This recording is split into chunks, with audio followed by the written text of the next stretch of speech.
I can't say that I've ever spent much time looking for indie games as they come out. I've always been that guy that would wait for something to get big before they looked into it at all. But because the Omori video did so well, I decided to take a look at the popular and trending indie games on Steam. Well, Omori was number one, I guess that's no surprise. It was a great game after all.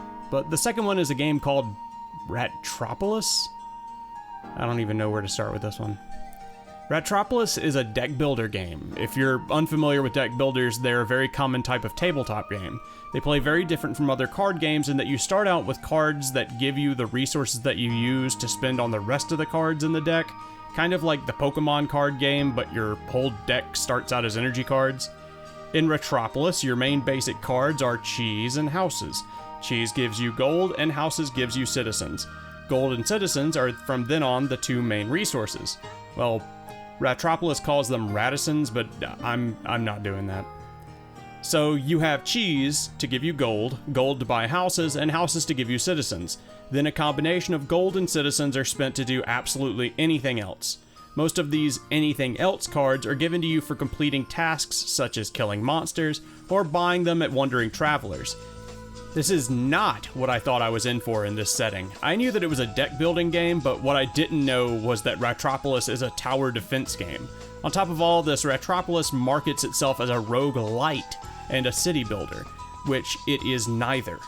The term roguelite comes from the term roguelike, which in turn comes from the game Rogue.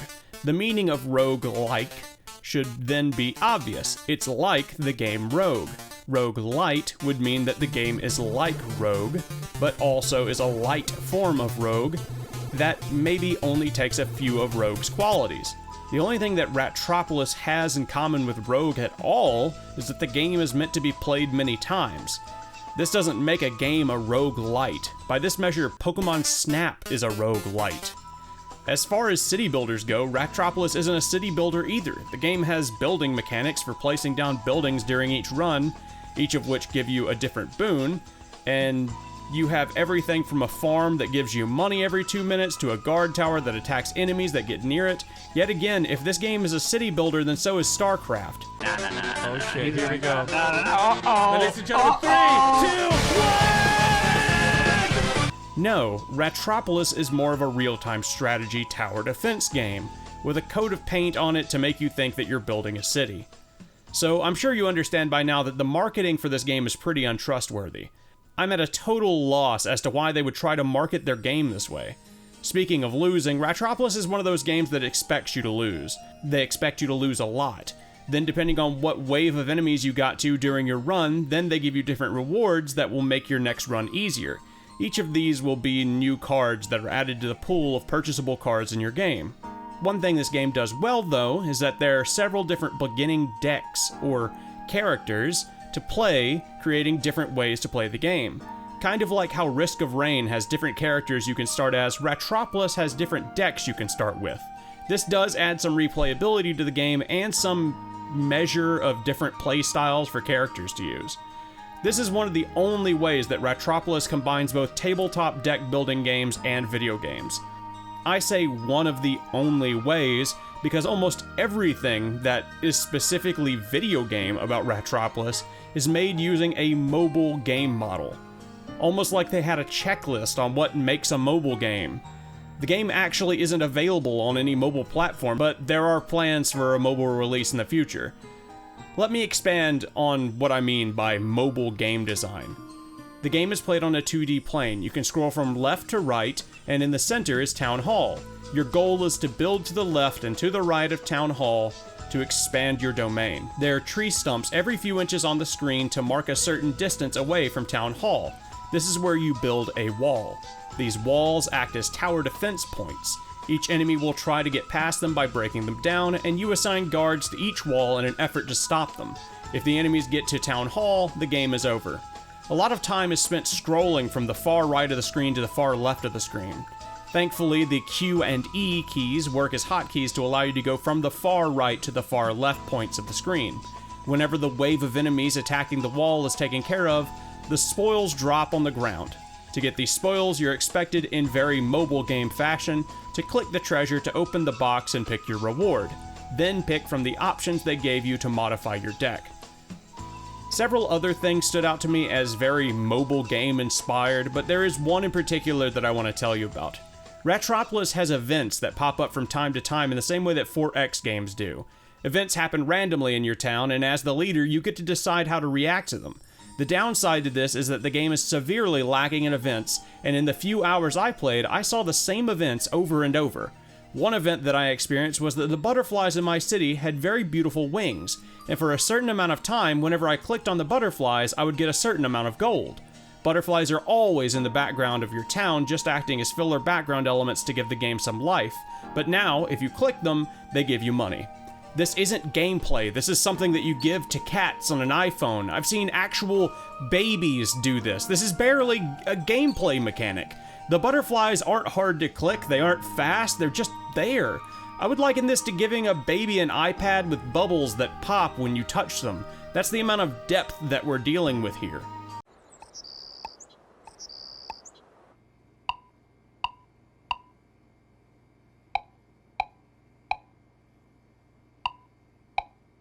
Boy, look at him go, just popping those balloons. Boy, Jerry sure is racking up those balloon points right now. Most of the gameplay depth is pulling your hand from your deck and then using the cards in a specific order to maximize your gain. If you don't like the cards that you've received, you have a small 10-second timer before you can discard your cards and draw a new hand. Or you can just pay gold to discard your hand and draw a new one, assuming that you have enough gold. This is very similar to other deck builders that I've played. The downside to this is that there isn't any real depth to the cards to use and which to throw away, or for that matter, the order in which you use them in. It's not that the designers weren't aware of this either. They tried to add depth to this mechanic by having some cards be what I would like to call attention span tests. For instance, the card Potter gives you 10 gold for every card in your hand when you use it. So if you use all the other cards in your hand first, then you're wasting gold by not using the Potter first. The only reason you wouldn't do this is because you're not paying attention to the game, because you're losing interest and you're bored. This could have been mitigated a bit by having a cooldown between cards, so that you have to decide if using the Potter first is worth it or not, but there is no such cooldown. So most of the time you draw your hand, use your attention span test cards, and then focus on the cards that actually matter. The only reason you wouldn't do this is if you're under such extreme pressure from the enemies that you discard your whole hand and try to pull something out of your deck to help you immediately. But if you're in that situation, you've probably already lost. So, just so everyone is up to speed, the gameplay loop is draw a hand, use attention span cards, use resource gaining cards for gold or citizens, spend gold or citizens on new game cards to put in your deck or on wall guards, wait for the enemy wave, hope that your RNG was good enough to have drawn the amount of guards necessary to defeat the wave, gain the treasure from killing the wave, build a wall to expand your playing area if you have any cards that build walls, discard any cards that you don't want to use, and then start all over. Sometimes an event will happen, or a merchant will be there to give you a little bit more agency, but that isn't super often. When your deck is empty and you're out of cards to draw from the deck, you shuffle your discard pile and then use it as a new deck and draw a hand. This is typical in deck building games, and I've played a lot of deck building games like this. And I've played a lot that are really cool. But there are some really bad ones that I've played too. On vacation once, I bought the Attack on Titan deck building game, and it turned out to just be a carbon copy of a game that I've already played before. This is how deck builders generally are. In my experience, they are mostly just the same game mechanics with a fresh coat of paint. They just slapped the Attack on Titan brand on top of the box and called it a day. This is pretty much how it feels playing Ratatouille. You feel like you've played this game before. You feel like you've played this game a lot before. Mostly just because it feels like dozens of other mobile games. If I had to guess, the big draw for this game is the artwork. The art for this game is stylized and fun to look at near the beginning, but I swear to God, the longer that I look, the more frustrated that I get. This isn't helped by how few art assets there are, and how often you'll just see the same assets over and over. Take a look at the main menu screen. Everything in the foreground looks fantastic, and even some of the background elements do as well, but the longer that you look at the background, the more you'll realize that the background elements are just made up of low opacity brush strokes layered on top of one another. Objects have this really bad lack of cleanup to them as well. The rims of some objects look like the artist forgot to remove the brush strokes that went outside the lines. Though I'm sure it's not the same artist, the animation is all uninspired and wobbly tweening. The colors are nice at least. It kind of reminds me of a cartoon. It even kind of sounds like a cartoon. Ratropolis opens with an audio monologue explaining the setting and history. There was once a great rat empire, and now it's gone due to their hubris. Ratropolis, the ancient metropolis, granted us safety and prosperity. However, our greed bred more greed, and in the end, a terrible experiment caused apocalypse. Ratkind, once so great, were scattered into the wilderness. We're the only ones who made new settlements. From now on, we must protect the settlement. The guy overdubbing this sounds like an amateur. He's not bad, but it just sounds like amateur work that you could get off of Fiverr. I know, my audio isn't fantastic in these videos either, but I'm still learning and I don't have the funds to get a real audio setup. That doesn't mean I can't call out bad audio when I hear it. The ambience is probably the best part of this game's audio. The more things you throw down into your town, the more ambience that you get. Over time, it really does start to sound like you've built your own little hamlet. But for every good sound effect this game has, there's a few mediocre ones. The mouse sounds are super cute though. Overall, these little rats have to be the main pull. The setting is so cute and childish that it makes you kind of forget what you're playing as a mobile game made for babies. But a lot of the charm is made up of pop culture references as well. The most egregious of these was the red pill or blue pill Matrix reference one. Did anyone else out there play Battle Cats? This game reminds me a lot of Battle Cats. Battle Cats isn't a deck builder, but this is effectively the same gameplay. I almost feel like this whole game might have been inspired by Battle Cats, as it too had a cute art style with references as the main selling point. The idea of little cute animals fighting on screen is the main draw here. It does make for good advertising, and it helps the game have a broader audience. I can't call Ratropolis a good game. It's not even a mediocre game. It's certainly a game, but it lacks depth to make it appealing for more than a few minutes. If you spend a lot of time on the train or maybe on long plane rides, then maybe you're its target audience. It definitely panders to a specific demographic.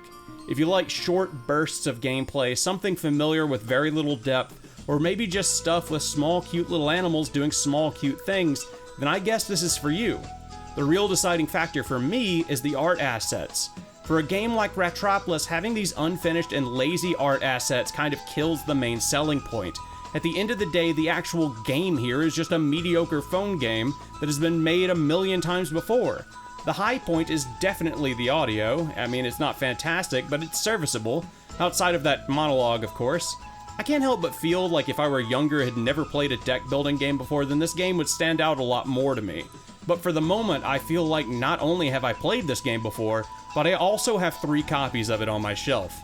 While not doing enough to stand out from its contemporaries and failing in taking advantage of the video game part of its design, Ratropolis gets a 4 out of 10. Bad. You could very easily play this game with actual real-life cards and some sand timers. It's nothing special, and I'm actually surprised that it's trending on the Steam store. I'm not going to ask you to do all the call to action stuff. I feel like I've said it enough.